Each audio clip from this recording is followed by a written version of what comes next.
Welcome back to my channel. हम कर रहे थे एवोल्यूशनरी इम्यूनोबायोलॉजी ऑफ एनिमल की यूनिट 2 जो कि एवोल्यूशन ऑफ अडेप्टिव इम्यूनिटी। आज हम इसका पार्ट 4 करेंगे जो इसमें हम 2 टॉपिक मेनली कवर करेंगे जो कि non specific defence in fishes और दूसरा कैल्ट एंड गैल्ट। आप पे सबसे पहले जो 7 टॉपिक है इस यूनिट का हम उसकी बात करते हैं जो कि non specific defence reaction of fishes. इसका जब हम इंट्रो की बात करते हैं तो फिशेस जो है वो continuously exposed to a wide variety of pathogenic micro organism. मतलब फिश जो है क्योंकि वो एक्वेटिक एनवायरनमेंट में ही रहती है तो जो माइक्रो ऑर्गेनिज्म है वो सबसे ज़्यादा रैपिडली मल्टीप्लाई और बनते हैं एक्वेटिक एनवायरनमेंट में। और वो तो इसलिए फिश सबसे ज़्यादा एक्सपोज़ होती है इन पैथोजेनिक माइक्रोऑर्गेनिज़्म्स के जो कि bacteria, viruses, fungi, parasites as because they live in aquatic environment that favours the growth and transmission of pathogen. To survive in such condition fishes have evolved an efficient defence system. मतलब ऐसी condition में survive करने fish का जो defence system है वो evolve हुआ और काफ़ी अच्छे से इवॉल्व हुआ, जबकि उनके काफ़ी फिशेज़ के पास उनमें एडेप्टिव इम्यूनिटी नहीं होती, फिर भी उनका जो इम्यून सिस्टम है वो काफ़ी स्ट्रॉन्ग है क्योंकि उनके नॉन स्पेसिफिक डिफेंस रिएक्शंस है।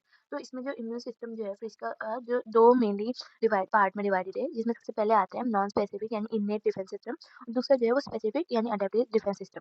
Non specific defence reaction are the first line of defence and operate immediately after pathogen invasion. जो नॉन स्पेसिफिक डिफेंस है मतलब वो कोई स्पेसिफिक नहीं है कि सिर्फ एक ही एंटीजन या एक ही पैथोजन पे कवर होगा, वो किसी पे भी कवर हो सकता है।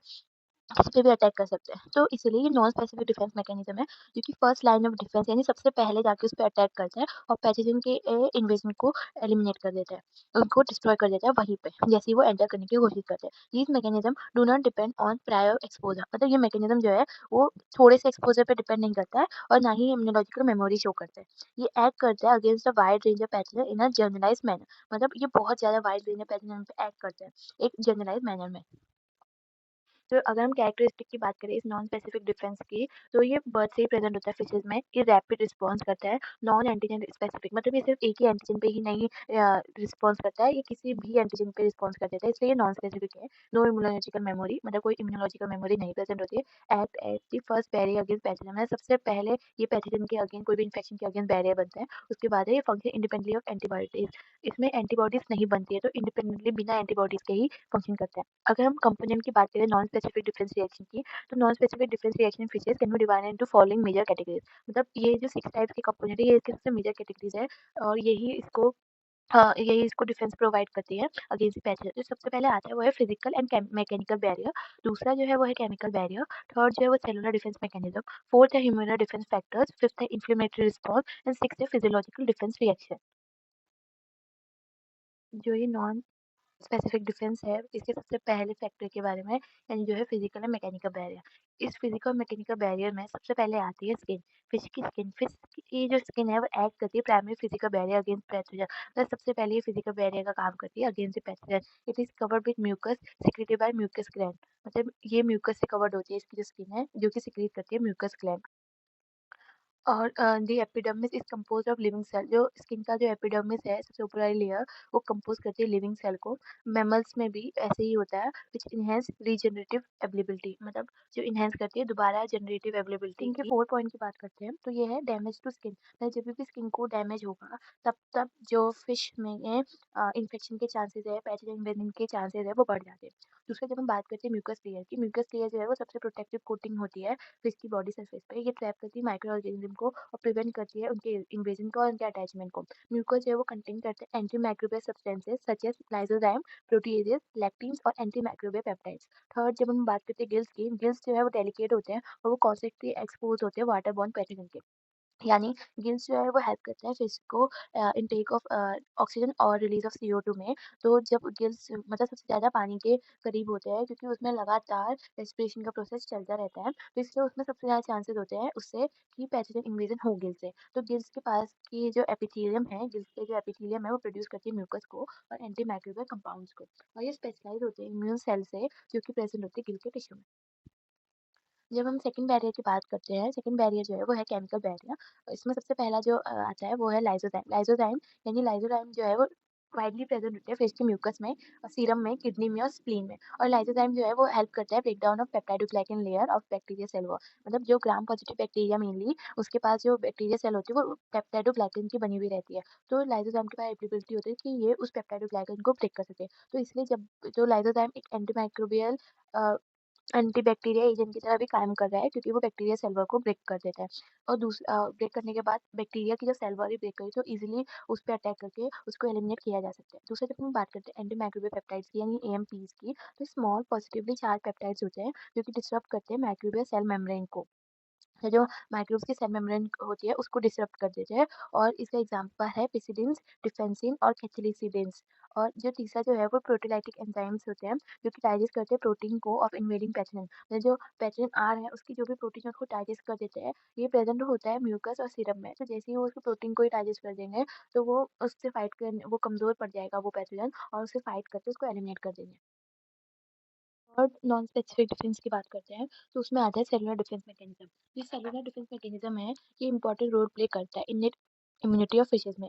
तो इसमें जो सबसे पहली सेल है वो आती है फेगोसाइटिक सेल। फेगोसाइटिक सेल यानी मैक्रोफेजेस। मैक्रोफेजेस जो कि फाउंड होते हैं किडनी में, स्प्लीन में, लिवर में और ब्लड में। ये एनगल्फ करते हैं फॉरेन पैथोजन को, उसको डिस्ट्रॉय करते हैं बाय फेगोसाइटोसिस। ये प्रोड्यूस करते हैं रिएक्टिव ऑक्सीजन स्पीसीज को भी। दूसरा यही फेगोसाइटिक सेल में जो सेल आती है वो है न्यूट्रोफिल। न्यूट्रोफिल जो है वो rapidly migrate to infection site. मतलब जो न्यूट्रोफिल है वो जल्द से जल्द इन्फेक्शन की जो भी साइट है वहाँ पे जाके जाते हैं, परफॉर्म करते हैं फेगोसाइटोसिस और रिलीज करते हैं एंटी माइक्रोबियल एंजाइम्स। तीसरा जो सेल है फेगोसाइटिक सेल में वो है मोनोसाइट्स। मोनोसाइट जो है वो प्रिकर्सर सेल होती है जो डिफरेंशिएट करती है मैक्रोफेजेस में। मतलब जो मोनोसाइट है वो डिफरेंशिएट होती है, मल्टीप्लाई होती है और मैक्रोफेज बनती है। और मैक्रोफेज का काम तो हमको पता है कि वो फेगोसाइटोसिस के थ्रू सेल को डिस्ट्रॉय कर देती है, इन्गल्फ कर लेती है। जब हम दूसरी सेल की बात करते हैं सेलुलर डिफेंस में, वो आती है natural killer cell. Natural killer cell जो कि डिस्ट्रॉय करती है virus infected and abnormal cells को, एक्ट करती है बिना एंटीजन रिकॉग्निशन के। मतलब नेचुरल सेल के पास कोई भी एबिलिटी नहीं होती है एंटीजन को रिकॉग्नाइज करने की कि ये फॉरेन एंटीजन है या बॉडी का ही कोई एंटीजन है। मतलब जो भी कभी कभी बॉडी भी एब्नॉर्मल सेल बनाती है, तो वो एब्नॉर्मल सेल बॉडी के लिए एक फॉरेन एंटीजन ही है। बट नेचुरल किलर के पास कोई एबिलिटी नहीं होती कि वो रिकॉग्नाइज कर सके। ये कॉज करता है cytotoxic damage bye releasing paraffin. मतलब जो भी एब्नॉर्मल सेल बनी है उसको डिस्ट्रॉय, उसको इनगल्फ करता है, और ये बाय रिलीजिंग पैराफिन। जब हम फोर्थ फैक्टर की बात करते हैं वो आता है ह्यूमन डिफेंस फैक्टर। इसमें जो सबसे पहली जो सिस्टम है वो है कॉम्प्लीमेंट सिस्टम। वो ये कॉम्प्लीमेंट सिस्टम जो है a group of serum protein, ये ग्रुप होता है सीरम प्रोटीन का जो इनहेंस करता है इम्यून रिस्पॉन्सेज को, एक्टिवेट करता है through alternative pathway non specific. ये एक्टिवेटेड होता है अल्टरनेटिव पाथवे के थ्रू जो कि नॉन स्पेसिफिक होता है। और जो कॉम्प्लीमेंट सिस्टम है इसका जो फंक्शन है वो होता है ऑप्सोनाइजेशन में, सेल लाइसिस में और इन्फ्लेमेशन में हेल्प करता है ये। जो दूसरी जो ये ह्यूमन डिफेंस का जो फैक्टर है वो है लैक्टिन। लैक्टिन जो है वो कार्बोहाइड्रेट बाइंडिंग प्रोटीन्स होते हैं जो कि रिकॉग्नाइज और बाइंड करते हैं माइक्रोबियल सरफेस पे, और ये प्रमोट करते हैं एग्लूटिनेशन और फेगोसाइटिस को। तीसरा जो हम बात करते हैं वो इंटरफेरेंस की बात करते हैं। इंटरफेरेंस जो है वो प्रोड्यूस करते हैं रिस्पॉन्स टू वायरल इन्फेक्शन। मतलब इंटरफेरेंस जो है वो जो भी वायरल इन्फेक्शन हुआ है उसके अगेंस्ट रिस्पॉन्स को प्रोड्यूस करते हैं, इनिबिट करते हैं वायरल रेप्लिकेशन। मतलब जो भी वो वायरल इन्फेक्शन हुआ है उसके रेप्लिकेशन को, उसके मल्टीप्लिकेशन को वो इनिबिट करते हैं, रोकते हैं और एक्टिवेट करते हैं इम्यून सेल को। जब हम फिफ्थ बात करते हैं, फिफ्थ आता है इन्फ्लेमेटरी रिस्पॉन्स। इन्फ्लेमेटरी रिस्पॉन्स जो है वो लोकलाइज रिएक्शन होता है टू इन्फेक्शन और इंजरी। मतलब जो भी इन्फेक्शन या इंजरी हुई है उसके अगेंस्ट जो भी लोकल में रिएक्शन होगा उसको हम इन्फ्लेमेटरी रिस्पॉन्स करते बोलते हैं। ये कैरेक्टराइज होता है, मतलब इसकी जो कैरेक्टरिस्टिक है वो होती है increase blood flow. Blood flow increase हो जाता है जब भी इन्फेक्शन कहीं पे होता है। इंक्रीज वेस्कुलर परमेबिलिटी, मतलब जो वेस्कुलर परमेबिलिटी होती है वो इंक्रीज हो जाती है। माइग्रेशन ऑफ इम्यून सेल का जो माइग्रेशन है वो इंक्रीज हो जाता है। इसका फंक्शन जो है ये प्रिवेंट करता है स्प्रेड ऑफ पैथोजन। मतलब पैथोजन को स्प्रेड होने में, अलग-अलग बॉडी पार्ट्स में जाने से ये प्रिवेंट करता है। प्रमोट करता है टिश्यू रिपेयर। मतलब कहीं पे भी इंजरी भी हुई है, क्योंकि इंजरी से पैथोजन इन्वेजन बहुत ईज़िली हो जाता है, तो ये उसको भी रिपेयर करने में हेल्प करता है और एनहांस करता है फेगोसाइटोसिस। फेगोसाइटोसिस को एनहांस करता है। सिक्स्थ हम लोग जो बात करते हैं वो बात करते हैं फिजियोलॉजिकल डिफेंस रिएक्शन की। फिजियोलॉजिकल डिफेंस रिएक्शन में सबसे पहले आता है fever like response. Fever like response में फिश क्या करती है, फिश शो करती है elevated body temperature by moving to warmer water. मतलब फिश जो है अपनी बॉडी टेम्परेचर को मेंटेन करने के लिए मूव करती है वार्मर वाटर, मतलब थोड़े गर्म पानी की तरफ, और ये हेल्प करता है इनहिबिट पैथोजन ग्रोथ। मतलब जैसे ही वो वार्मर वाटर की तरफ जाती है तो ये उसकी बॉडी में पैथोजन ग्रोथ को या फिर पैथोजन इन्वेजन को इनहिबिट करने में हेल्प करती है। दूसरे जब हम बात करते हैं वो आता है स्ट्रेस हार्मोन्स की। स्ट्रेस हार्मोन में कॉर्टिसोल इफेक्ट इम्यून रिस्पॉन्स। मतलब जब फिशेज में स्ट्रेस होता है तो उसमें कॉर्टिसोल हार्मोन रिलीज होता है, और ये कॉर्टिसोल हार्मोन जो है इफेक्ट करता है इम्यून रिस्पॉन्सेज को। तो मॉडरेट स्ट्रेस जो है वो इनहेंस करता है इम्यूनिटी को। मतलब मॉडरेट स्ट्रेस तो फिर भी ठीक है, वो इन्हेट इम्यूनिटी को बढ़ा देता है। बट अगर स्ट्रेस बहुत ज़्यादा है तो वो इफ़ेक्ट भी कर देता है इम्यून रिस्पॉन्स को। वहीं क्रोनिक स्ट्रेस मतलब अगर बहुत ज़्यादा और लगातार स्ट्रेस है, वो सप्रेस भी कर देता है इस इन्नेट इम्यूनिटी को।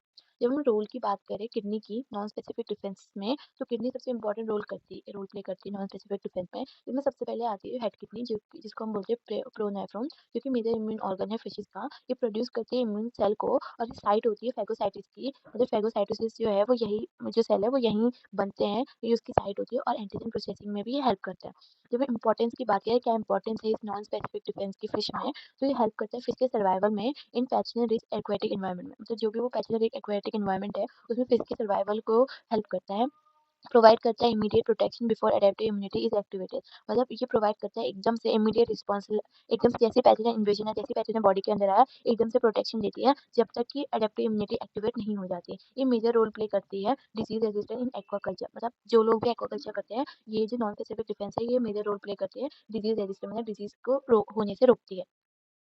सकते हैं non specific defence reaction in fishes. इसमें फर्स्ट लाइन ऑफ डिफेंस जो है वो स्किन और म्यूकस करती है, जो कि प्रोटेक्टिव बैरियर बनाती है। जब भी पैथोजन आता है तो सबसे पहले first line of defence skin और म्यूकस ही करते हैं। उसके बाद जो है एंटी माइक्रोबियल सब्सटेंस रिलीज होते हैं, जिसमें एंजाइम्स और अलग अलग कंपाउंड रिलीज होते हैं, डिफेंसिन्स रिलीज होते हैं, और डी एंजाइम्स भी रिलीज होते हैं।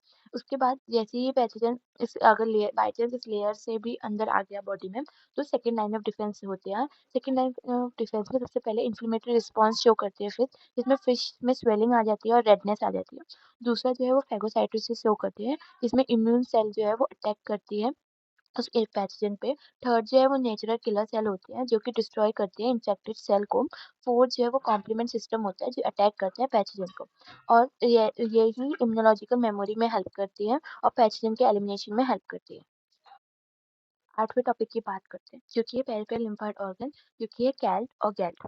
सबसे पहले अगर हम इंट्रो की बात करें कि पेरिफेरल लिम्फोइड ऑर्गन होते क्या हैं, वैसे तो हमने इसके बारे में प्रीवियस वीडियो में बात की है, डिटेल में इसके बारे में बात की है। तो अगर आपको और डिटेल में जानना है तो आप प्रीवियस वीडियो भी देखिए, उससे आपको क्लियरली समझ में आएगी पेरिफेरल लिम्फोइड ऑर्गन होते क्या हैं। तो पेरिफेरल लिम्फोइड ऑर्गन जो है, पेरिफेरल यानी सेकेंडरी लिम्फोइड ऑर्गन जो है, वो ऑर्गन होते हैं जो कि इम्यून रिस्पॉन्स में हेल्प करते हैं और उसको एक्चुअली टेक प्लेस करते हैं। तो जिसमें जो लिम्फोसाइड है वो एनकाउंटर करती है एंटीजन का और एक्टिवेटेड होती है। की तरह फिश में लिम्फ नोड नहीं होते हैं, तो फिश में यही पेरिफेरल लिम्फोइड ऑर्गन एक अलग तरीके से रोल प्ले करते हैं, अलग तरीके से होती है। जिसमें सबसे पहले जो आता है वो कैल्ट आता है। कैल्ट यानी cutaneous associated lymphoid tissue. Fish में ये क्यूटेनियस एसोसिएटेड लिम्फोइड टिश्यू जो है वो स्किन में प्रेजेंट होती है। ये not only a protective barrier की तरह काम करती है, but also an important immunological organ. ये सिर्फ एक प्रोटेक्टिव बैरियर की तरह काम नहीं करती है स्किन, ये एक इम्पॉर्टेंट इम्यूनोलॉजिकल ऑर्गन भी होती है।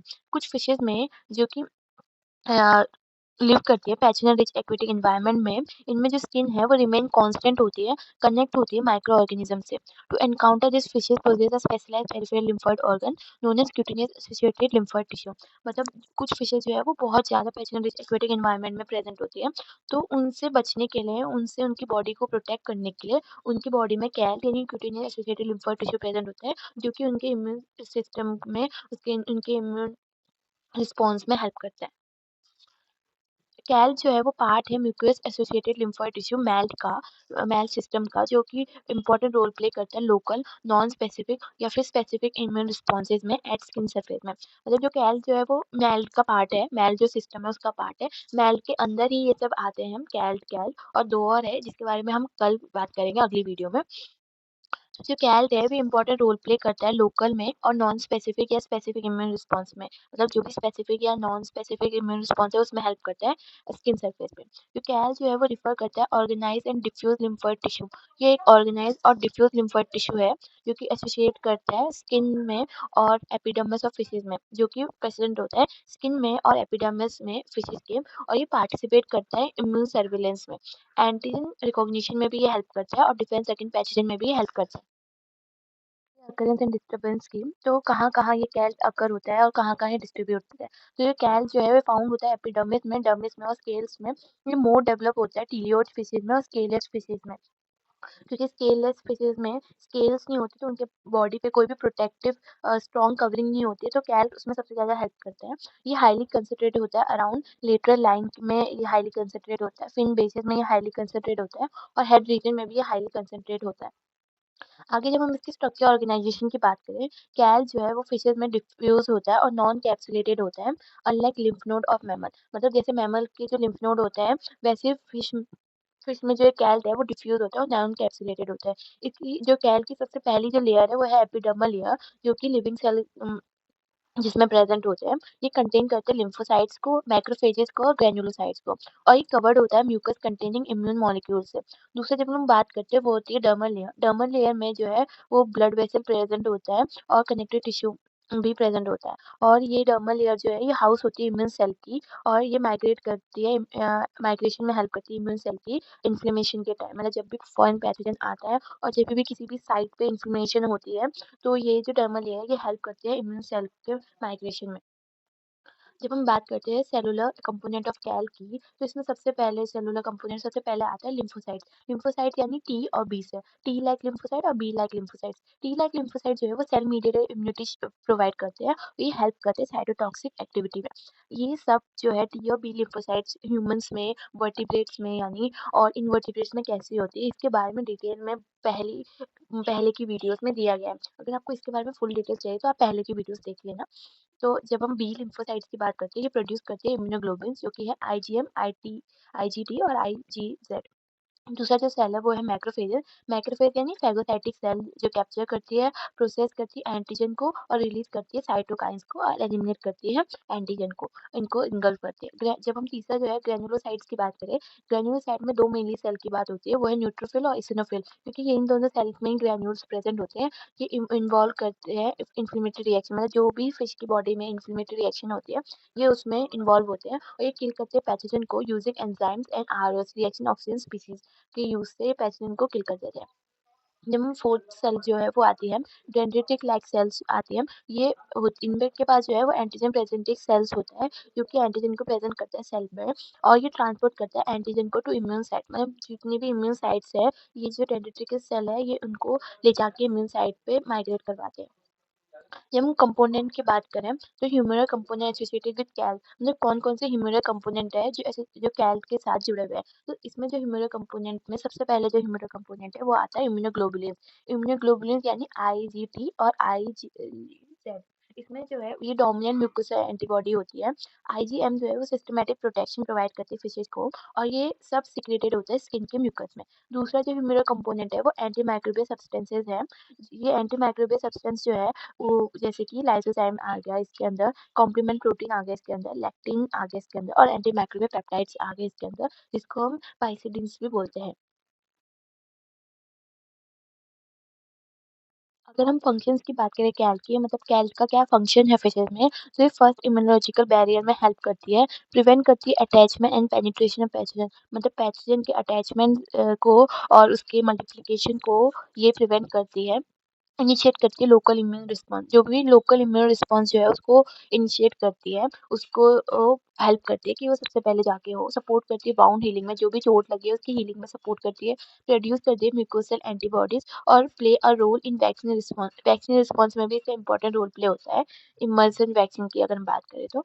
दूसरा, जब हम बात करते हैं रोल ऑफ कैल्ट इन एक्वाकल्चर, क्या रोल है कैल्ट का एक्वाकल्चर में, क्योंकि एक्वाकल्चर आज के टाइम पे सबसे इम्पोर्टेंट फैक्टर है, इम्पोर्टेंट थिंग है, जिससे हम फिश को कल्चर कर सकें और उसको हम अपने अकॉर्डिंग, अपने रिजल्ट के अकॉर्डिंग उसका डेवलपमेंट कर सकें। तो इसमें जो सबसे मेजर डिफरेंस जो कैल शो करता है एक्वाकल्चर में, वो है बैक्टीरिया स्किन डिजीज और फंगल इन्फेक्शन से ये बचाता है फिशेस को। जो भी बैक्टीरिया स्किन की जो डिजीज़ है या फंगल इन्फेक्शन से बचाते हैं फिशेस को। स्ट्रेस या फिर पुअर वाटर क्वालिटी को के टाइम पे ये कैल्ट की एफिशिएंसी हो जाती है। मतलब कैल्ट बढ़ जाता है जब भी स्ट्रेस होता है फिशेस में, या कोई कहीं पे भी फिशेस कोई भी पुअर क्वालिटी ऑफ वाटर पे जाती है, तो ये कैल्ट बढ़ जाता है। और इम्पोर्टेंट टारगेट होता है डिजीज़ प्रिवेंशन स्ट्रैटेजीज़, मतलब जो कैल्ट है ये इम्पोर्टेंट टारगेट होता है और ये हेल्प करता है डिजीज़ के प्रिवेंशन को। अगर हम सिग्निफिकेंस की बात करें कैल की, तो कैल जो है वो प्रोटेक्ट करता है फिशेस को from most of the expose surface या most of the expose pathogen से, और ये फंक्शन करता है विदाउट लिम्फ नोड, मतलब बिना लिम्फ नोड के भी ये फंक्शन करता है, और ये एसेंशियल होता है अर्ली डेवलपमेंटल स्टेजेस के लिए, ये बहुत ज़्यादा इंपॉर्टेंट होता है। हमें इज़िली समझने में हमें मदद करेगा कि क्या होता है ये कैल। तो कैल जो है वो पेरिफेरल लिम्फोइड टिश्यू होता है। जो कि क्यूटेनियस एसोसिएटेड लिम्फोइड टिश्यू इसकी फुल फॉर्म है। और ये म्यूकोसा इम्यून सिस्टम में हेल्प करता है, जो कि प्रेजेंट होता है फिश की स्किन में। तो अगर ये 3 पार्ट में डिवाइड होता है, epidermal lymphoid cell, diffuse lymphoid aggregate और क्यूटेनियस लिम्फोइड नोड्यूल्स में। तो एपिडर्मल लिम्फोइड सेल्स में जो है वो लिम्फोसाइट्स होते हैं, मैक्रोफेजेस होते हैं और लैंगरहैंस लाइक सेल्स होते हैं, जो कि हेल्प करते हैं फिश की स्किन की प्रोटेक्शन के लिए और फ्रॉम पैथोजन। और जो दूसरा है वो डिफॉइस लिम्फोइड एग्रीगेट्स है, जो कि डिफ्यूज़ करता है क्लस्टर इम्यून सेल, मतलब क्लस्टर ऑफ इम्यून सेल को डिफ्यूज़ करता है और localise beneath the skin epithelium, मतलब ये प्रेजेंट होता है just below the skin epithelium, जो भी स्किन फिश की स्किन की एपिथेलियम है जस्ट उसके नीचे प्रेजेंट होता है। और थर्ड जो होता है वो क्यूटेनियस लिम्फोइड नोड्यूल्स होते हैं, CLN, जो कि ऑर्गेनाइज होता है लिम्फोइड स्ट्रक्चर में प्रेजेंट होते हैं और सिमिलर होते हैं पेयर पैचेस के। अगर एपिडर्मल लिम्फोइड सेल्स की बात करें, ये डिफेंस अगेंस्ट पैथोजन में हेल्प करता है। डिफ्यूज लिम्फोइड एग्रीगेट जो है वो इम्यून सर्विलेंस में हेल्प करते हैं और ये क्यूटेनियस लिम्फोइड नोड्यूल जो है वो बैरियर प्रोटेक्शन में हेल्प करती है। आगे जो हम सेकंड जो मेजर पेरिफेरल लिम्फोइड ऑर्गन है वो है गैल्ट। गैल्ट यानी gut associated lymphoid tissue. Gut associated lymphoid tissue होता क्या है? The gastrointestinal tract of fishes is continuously exposed to food, antigen, commensal microorganism and pathogenic agents. मतलब जो फिश जब भी कोई एक्वेटिक प्लांट्स को या फिर कोई भी स्मॉल फिशेस को खाती है, तो उसकी वजह से जो फिश है वो कंटिन्यूअसली एक्सपोज होती है, बहुत ज़्यादा एक्सपोज होती है एक्वेटिक फूड के, एक्वेटिक ऑर्गेनिज्म के। तो इसकी वजह से एंटीजन का एक्सपोजर सबसे ज़्यादा बढ़ जाता है फिशेज में। तो इसके गैस्ट्रोइंटेस्टाइनल ट्रैक्ट में यानी उसके गट में, to maintain immune balance and prevent infection. तो इम्यून बैलेंस को मेंटेन करने के लिए और इन्फेक्शन को प्रिवेंट करने के लिए फिश के गट में जो है वो स्पेशलाइज्ड इम्यून टिश्यू प्रेजेंट होता है, जिसको हम बोलते हैं gut associated lymphoid tissue, GALT. जो गैल्ट है ये फॉर्म करते हैं important part of the peripheral lymphoid organ और ये होता है major component of mucosa immunity in fishes. GALT refer to the organise and diffuse lymphoid tissue. ये ऑर्गेनाइज होता है और डिफ्यूज लिम्फोइड टिश्यू होता है, जो कि एसोसिएट करता है इंटेस्टाइनल म्यूकोसा, मतलब जो कि हेल्प करता है जो इंटेस्टाइन के म्यूकस है उसको बनने में, और रिस्पॉन्सिबल होता है ये इम्यून सर्विलेंस में, एंटीजन सैम्पलिंग में रिस्पॉन्सिबल होता है और ये इनिशिएट करता है इम्यून रिस्पॉन्स इन द गट।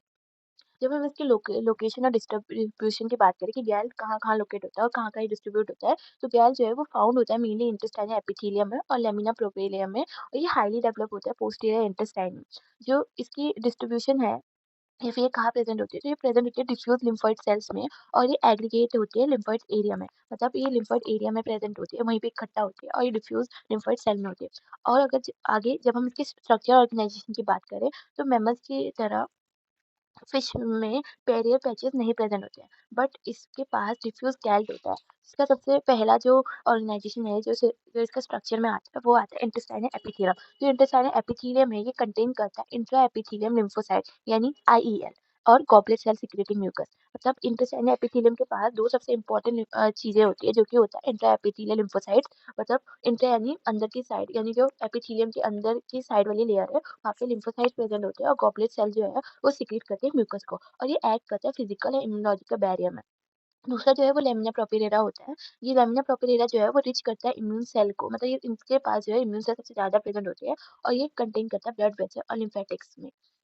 आगे जब हम सेलुलर कंपोनेंट्स की बात करते हैं गैल की, कौन से सेलुलर कंपोनेंट्स हैं गैल के, तो ये सब सेलुलर कंपोनेंट्स की बात करते हैं। इसमें सबसे पहले हम बात करते हैं लिम्फोसाइट की। लिम्फोसाइट यानी बी लाइक लिम्फोसाइट और T like lymphocyte. Be like lymphocyte जो है वो प्रोड्यूस करती है IgT और IgM, और टी लाइक लिम्फोसाइट यानी सेल मीडिएटेड इम्यूनिटी प्रोवाइड करती है और रेगुलेशन करती है इम्यून रिस्पॉन्सेज को।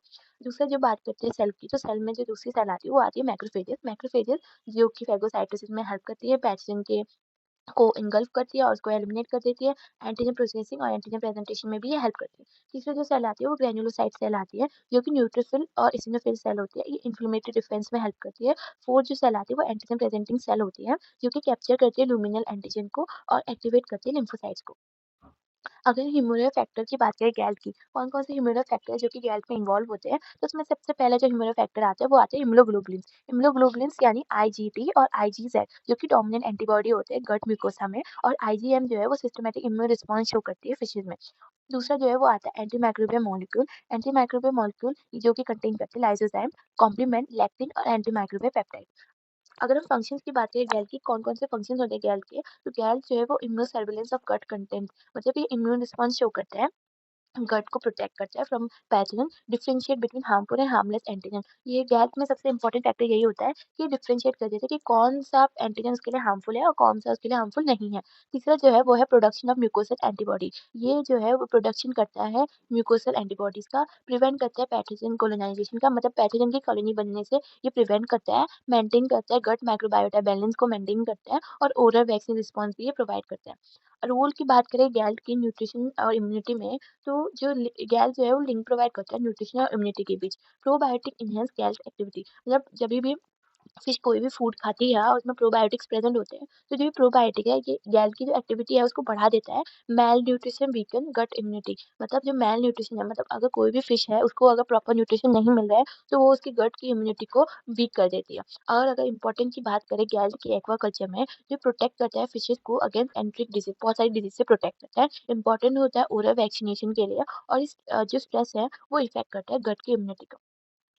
ये फ्लो चार्ट है जो कि हमको इजीली समझने में हेल्प करेगा कि क्या होता है गैल। गैल जो कि गट एसोसिएटेड लिम्फोइड टिश्यू है, ये इंटेस्टाइन में गट में प्रेजेंट होता है और ये 3 टाइप का होता है।